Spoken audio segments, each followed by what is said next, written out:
Welcome to the Shema podcast, the podcast for the perplexed, where Torah insights intertwined through personal stories as well as interviews with leading Torah scholars demonstrate the empowering qualities of Torah and mitzvot. For more great Torah learning through Torch, the Torah Outreach Center of Houston, go to torchweb.org. Now to the show.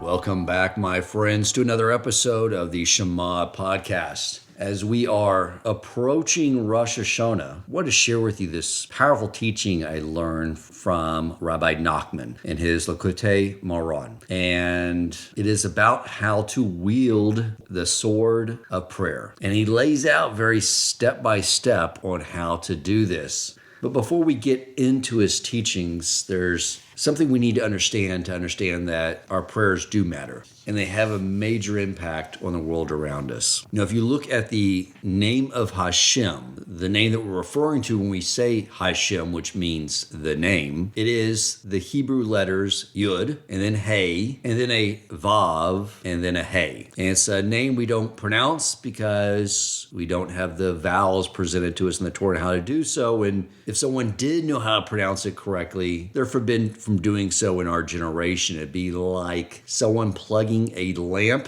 directly into a nuclear power plant. It just could not hold that level of power. Not in our generation. That is something that, from what I understand, Mashiach will know how to do. But when you look at those letters, and this is something I learned from Rabbi Cohen, is that the first letter, the Yud, if you're not familiar with the Hebrew letters, that small little squiggly line, that represents thought, inspiration, the origins of an idea. And the second letter is a Hey, which is on the left, a straight line, a line going horizontal above it with a gap in between, and then curving around and forming the right side of the letter with an opening underneath, which reflects and looks like a house, which is sort of what it is. Because basically what we've gotten to so far is that we have ideas that come into our mind, and then they enter into the realm of Yetzir, a formation, that dimension where all our ideas are really taking place. And then that Vav represents those ideas coming into the world of Sira, the world of action where we reside, and coming into that second Hey. So basically what you have is this name of God, which represents thought manifest. And when we say we are in the image of God, this is the whole idea, is that we are doing the same. We have that same ability. Matter of fact, if you take the letters, and so instead of going left to right and put them one on top of each other, a Yud on top with a Hey underneath it, and then a Vav, and then the second Hey, what you have is a head, two arms, a torso, and two legs. So this is why Hashem created us in his image, to be able to thought manifest. And of course, it's a power that people can use and derive their source from the Sitra Achra, the source of evil, and bring about those type of negative things into the world as well. But we're Jews. We're trying to align ourselves to the Almighty, fulfill his will. But this is what he empowered us to do as his co-creators. Okay, so let's get into this Rabbi Nachman teaching. And it's going to involve a little Kabbalah for those of you who are not familiar with it, but simple ideas, so stay with me. But when you think about how someone wields a sword with the most power, they lift it above their head. I'm sorry to share this with you, but I'm bringing into my memory this cartoon I used to watch in the early 80s when I was a kid, He-Man, where he would hold the sword above his head and say, I have the power. And he would transform to He-Man, which is, his clothes would change to where he'd have, I think, a fur-covered vest, a fur Speedo, and fur boots. And horrible image to have in your head. But then I think when he said, I have the power, I don't know if it was the sword or the steroid shots that he was injecting to himself because he was this extremely buff guy. But sorry to put that image in your head. It's what I had just now. But the idea here is that when you hold the sword above your head, you get the most power by swiping down right down the middle, using the strength and the proper balance of both sides of your body, your arms and your legs. And that's the same idea that Rabbi Nachman is discussing. So first, to understand a few elements here, we have at the most upper level, we have these three sets of three, right? And at the top, we have these three intellectual qualities. And everything has a masculine and a feminine aspect to themselves. And properly balanced, they give birth to the spiritual energy that's between them. So for instance, on the right side of the intellectual qualities, we have Chachma, that idea. On the left side, we have Bina. So when Chachma, which is masculine, joins with Bina, which is feminine, which is understanding. So you have wisdom, understanding, it gives birth to Daas, knowledge. And one of the things Rabbi Nachman talks about to strengthen our Daas, our knowledge, is several things that we must do in order to properly wield this sword of prayer. One he says is that when we're studying Torah, we must verbalize it, which makes sense because how else do those holy ideas of Torah enter into this world? When I was a kid growing up learning how to read, I remember my mother and teachers telling me to stop reading out loud, learn how to read internally in your mind. And then they would see me moving my lips, and they would tell me, don't move your lips, just read the words in your mind. And then when you go to a library, I don't know if people go to libraries anymore, but when I was a kid, you go to a library, and the librarian is telling everyone, shh, be quiet. It was the librarian wanted total silence in the library. However, that's not the case when you go to a place of Torah study. You go into yeshiva or kollel or somewhere people are studying Torah, it's very loud. Why? Because even if someone's not studying with a partner, the people studying by themselves are reading those words out loud, because to get those Torah ideas from the world of Yetzirah into our world requires taking our ruach, our breath, and verbalizing it and creating those vibrations into the world. I hear all the time, and it confused me at first when someone would say, Rabbi so-and-so brought down this idea. What do you mean brought down? And the idea that I learned is that when a scholar brings down a new Torah idea, an extrapolation of previous ideas, and generates a new idea, and he verbalizes it, whether or not he's even sitting by himself, those ideas are now in the world. And that's why you may see a non-Jew on the other side of the planet years later come upon the same idea themselves, because that tzaddik brought it into this world. So that's one. When you're learning Torah, verbalize the words out loud. And the second thing Rabbi Nachman discusses is that when you're studying Torah, you must have the intention of implementing those ideas. So as an example, and I know many of you who have reached out to me are just new in your observance. And so something, let's say like Shabbos, is not something that's in the near time horizon for you. That's fine. Granted, we make Shabbos out to be this huge deal. Logically, we know it's not. It's anyone who experiences Shabbos for the first time says that was the most relaxing time of my life. And it looks so overwhelming, but yet, as we've discussed before, the Yetzirah makes it a very big deal, because that's beachhead. The Yetzirah is not one to let go of. So back to my original point, if you're studying Torah and you see a verse discussing, for instance, about not lighting fire on Shabbos, and you're going to hop in your car and light a gazillion fires, this upcoming Shabbos, let that go and just focus on, it is my intention to one day fulfill this mitzvah by avoiding this negative mitzvah of lighting fires on Shabbos. And you can ask Hashem, please create the path for me for one day being able to fulfill this mitzvah. But the point is, wherever you're reading, you must have the intention that you are going to implement that idea at some point in your future. I've seen so many Jews who are intellectuals and who have studied Torah for years without ever having the intention of applying any of it and fulfilling any of the mitzvos, which is a shame. Yetzirah has them trapped in pride and is not allowing them to come to the conclusion that everything they're reading is something they should be doing, even though they've been through the Torah, the Chumash, multiple times and nowhere have seen a verse that says that Hashem created Jewish denominations and told certain Jewish denominations to not keep these mitzvos, that the Yetzirah is blocking them from doing that. But for us, we know, even if we're not able to fulfill these mitzvos right now, and we're taking the proper baby steps, but continual baby steps every day to move towards fulfilling them all, just make sure that when you learn those, that you have that intention that one day you will be fulfilling it. So that's that top three quadrant. Again, wisdom, coupling with Bina, creating Daas. We bring Daas in the world by studying with the intention of fulfilling what we're learning and verbalizing those words out loud. So again, now we've centered our intellectual properties, that first pathway that sword of prayer is going to go through. And the next is chesed, kindness, gevura, judgment. And in the middle is Tiferes, compassion. So we've discussed this idea before, that the whole idea is that kindness, which is masculine, by going into gevura and channeling it and forming it in the proper balance, creates compassion. And that balance is not a set absolute terms. It's relative based off who you're interacting with. So for example, as I believe I've used this before, if a crack addict comes to you and says, please give me some of your tzedakah, I need to get another fix, the compassionate thing would not be to give freely and show kindness, because you would end up probably killing the person. So you would hold back from your tzedakah and maybe give in a different way by pleading with them to allow you to take them to a recovery center. But what Rabbi Nachman talks about, this whole idea of balancing out kindness and judgment and bringing it to the right level for Tiferes, is tzedakah. That is the manifestation of all this. And this is something that, of course, we all know that tzedakah, the translation, is not charity, it's justice.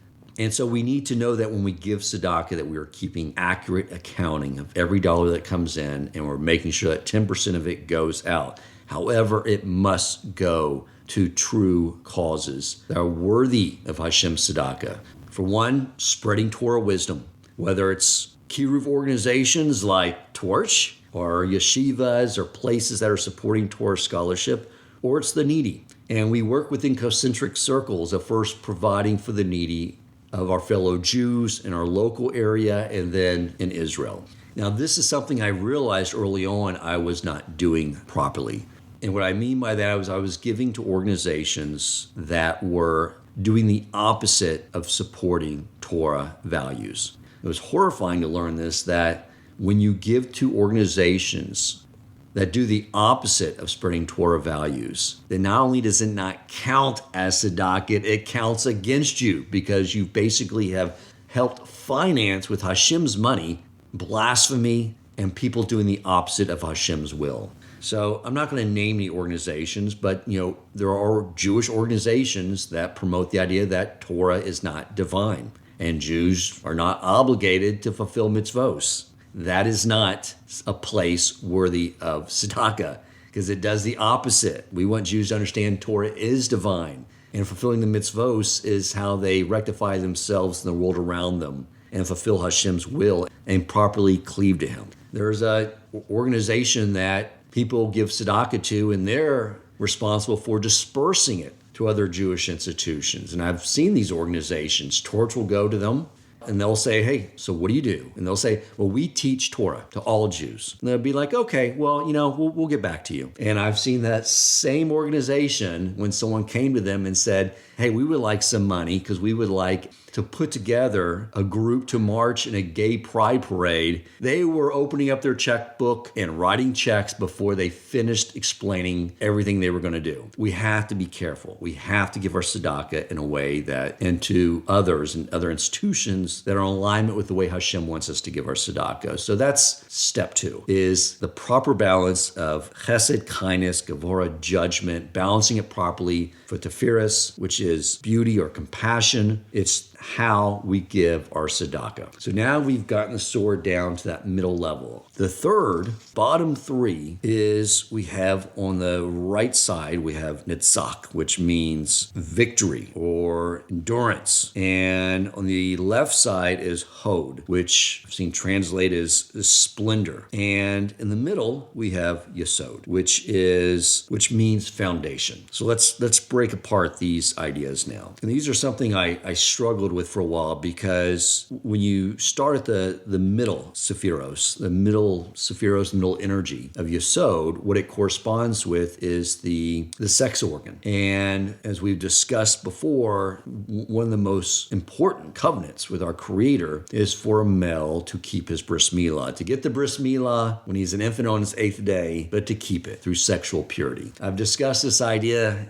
in my episode I did early on, the Holy Bris, a very humiliating episode to do, but I knew it was so important. I knew so many Jews did not know what bris milah was. That was more than just a circumcision. I felt I had to do this episode, but the benefit I could provide was by sharing that if someone didn't know this and they were not keeping their bris, that I'd been there and I'd gone through the great challenge of reclaiming my bris. And I relaunched it just recently, and it was painful for me to do, to put it back out there again. But I'm glad I did, because a lot of people reached out to me who weren't aware of this, who didn't catch that much earlier episode in the origins of this podcast. And I'll probably begrudgingly release it again at some point in the future just to make sure it sort of stays in that more recent podcast, so Jews have not been exposed to this very important mitzvah do so. I'll tell you, you want to hear some humiliation. About a month before I moved to this community, Rabbi Yokov Wolbe said, Dan, the guys in the community are really looking forward to meeting you when you move down here. And I said, oh, that's so nice of you. I guess you saying some nice words about me to help me put my best foot forward when I meet them. And he said, no. It's because they're listening to your podcast. And I said, why are these from Jews listening to my podcast? And he said, they like it. And they really liked the one you did with Rabbi Cohen on the Holy Bris. And I was like, are you telling me that my first impression with these holy, holy people is that podcast where I disclosed that my favorite character in The Little Rascals used to be Spanky? This is fantastic. Oh, I can't wait. Really great way for me to put my best foot forward with all these people.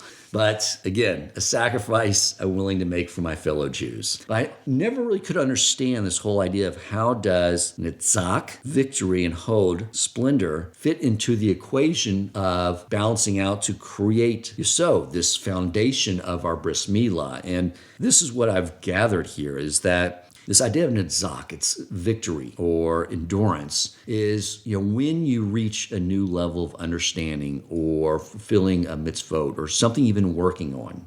One of the things that can happen, as we discussed before, the Yetzer Hara, one of its tactics is it gets you to sin, and then it tells you you're a worthless piece of what. So you might as well give up, and it gets you depressed, God forbid, and you stop trying. That's one tactic. The other tactic it uses is when you have a victory, when you achieved something great, whether it's getting knowledge or helping perfect maybe a midot where you've gotten rid of anger or all these things, what can happen is the Yetzer Hara will say on the other end of his equation, his tactics is, wow, you are amazing. You are such a tzaddik. You're incredible. And guess what? You become full of pride, full of arrogance. He increases the chametz in the bread. And what happens when we become prideful, arrogant? We push out Hashem. So we block the channel. Hashem can only enter us. We can only be a pipeline to let his blessings into the world and connect with him by remaining in a humble state, which is super easy for me living in this community because I'm around so many incredible people. I can go to the study hall and sit next to a couple of 10-year-old boys studying Gemara, not in the art school like I'm doing, but just with the Hebrew and Aramaic, and they're debating it back and forth. I mean, or when I'm even in the Kollel when I'm learning, and the head rabbis there at one time had a discussion, a little bit of a debate on a certain thing, and all the students, the rabbis in there learning, everyone stopped and got really quiet and just were hanging on every word they were saying. And so was I. I looked up from my book. I was hanging on every word that those rabbis were saying. However, the difference with me, I had no idea what they were talking about. Zero idea. And that's okay. I mean, quite frankly, that's why I like being in that environment, because it helps me with my humility, because I realize I know so little. Now, how do they at their levels remain in a state of utter humility, being as scholarly as they are, having these perfect middos and being like angels? I don't know. If I ever, God willing, get to that point, I'm sure Hashem will show me the way. But that's what I think is happening, or that's what I think the balance is, because when you get to Hod on the left side, what it is really realizing is that, and acknowledging that after you have that victory, that you realize it all came from Hashem. See, all we're really bringing to the equation here is the desire to fulfill his will.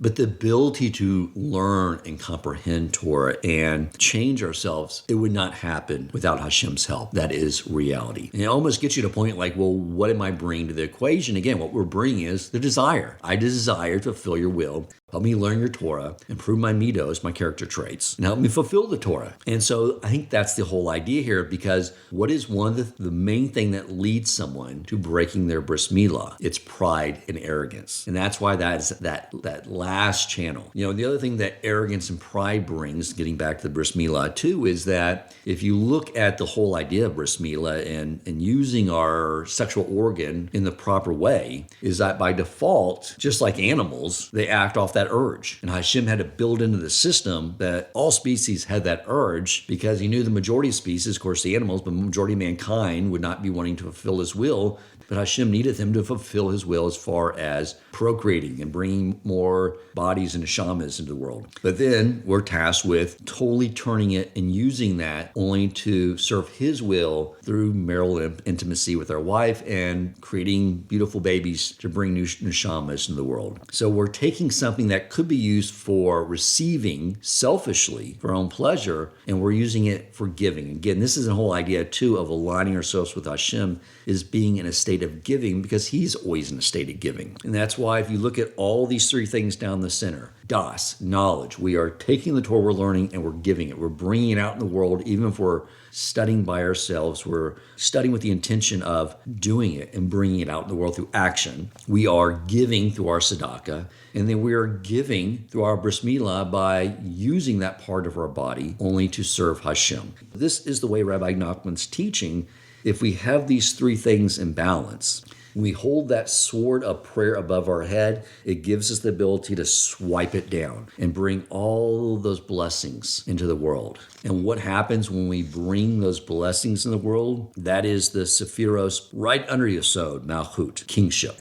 We are establishing Hashem's kingship in the world. We're bringing everything down from inspiration, ideas, to our giving, and we're bringing everything through that pipeline. You sort of just think of those sephiros, those energies in the middle of our body, the Daas, Tiferes, Yesod. When we align those things, we're creating a pipeline, and we're bringing it all into Malchut, which is this world. And as we approach Rosh Hashanah, which is all about establishing Hashem's kingship here, I hope you can use this Rabbi Nachman teaching to bring all the blessings that you, my friends, deserve, material, spiritual, bring them into the world for you, your loved ones. May you have an amazing new year full of much continued growth and barakas.